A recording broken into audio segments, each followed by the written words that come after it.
I'm lucky enough to work with a lot of golfers where golf is a high priority in their life. So one of the highest priorities, a lot of middle school, high school, college tournament players, where they're afforded the time required to play good golf and practice.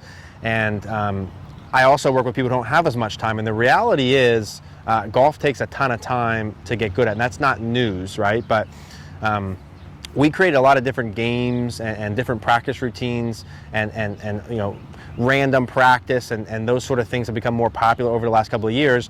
And I think some people lose sight of like the pure volume that it takes to get good at something. I saw someone post something a couple of days ago on this topic, and it was super good, in that you can't skip the volume. Like when I played competitively, it was nothing for me in a normal day, practice day, to practice for 2 or 3 hours in the morning and then go play 36 holes, like daily.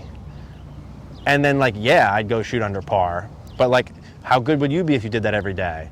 So if you play in a 9-hole league on a Wednesday night and you hit balls once every second week and you're trying to make this dramatic swing change or something else, and the results aren't where you want it to be, your expectation level needs to drop down a lot. It takes a lot of time to change those things and get good at it. Now, as you scale back, so that's one thing. Like, you're not getting the results you want, double the freaking time, triple the time. I don't have time to hit balls. Go in the morning before work, go at lunch, go afterwards. It's just a how bad you want to play good part. Even if it's casual, you can't skip the volume part, okay? No matter all these tricks and whatever, practice the right way, do your routines, keep track of stuff, that's all good and I think necessary. But that's after you hit like 200 balls. You know what I mean? Like, that's after the volume. That doesn't replace the volume. If you're going to only play like once a week and use limited time, then you certainly need to be efficient with it, but you can't trick it. Like, efficient with 20 or 30 swings a day is going to lose to an inefficient person who hits 200 every day. Like, you're just going to lose that battle. But if you're going to do that, increase the frequency. Like, if you can't practice for 3 hours at one pop, then you need to do it like every day, whether it be at home, at a range, or whatever. You got to block time off. And if you're not willing to block that time off to practice it, then you got to scale expectations to that. You can't expect your scores or your on-course things to change that much if you don't spend the time on it. Secondly, let's say you play a league thing once a week and you hit balls once a week and you try this new bump and run shot, or you hit this new shot, and then you go on the course and you literally have 9 holes to try it once a week. And you're on the second hole and you try this wedge shot and it doesn't go good, but you're playing a league thing for a match and money or something, and then you stop doing it. Well, what the hell is that going to do, right? Like, you need a long period of time to try things on the course.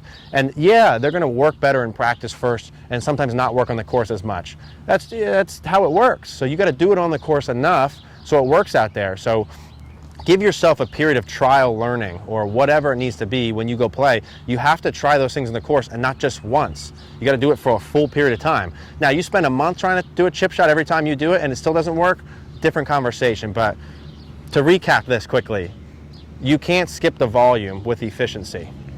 Can't skip the volume with efficiency. You can be super efficient. Like, I can get really good results now in like 15, 20 minutes because I know exactly what I'm doing.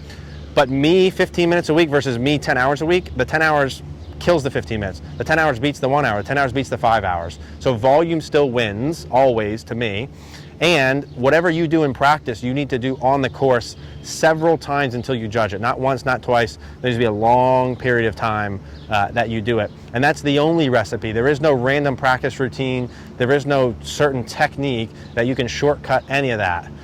And some people don't like to hear that, but that's the reality of it. So you got to be willing to put the time in and then give it a long enough period of time. And then you can expect to see good results.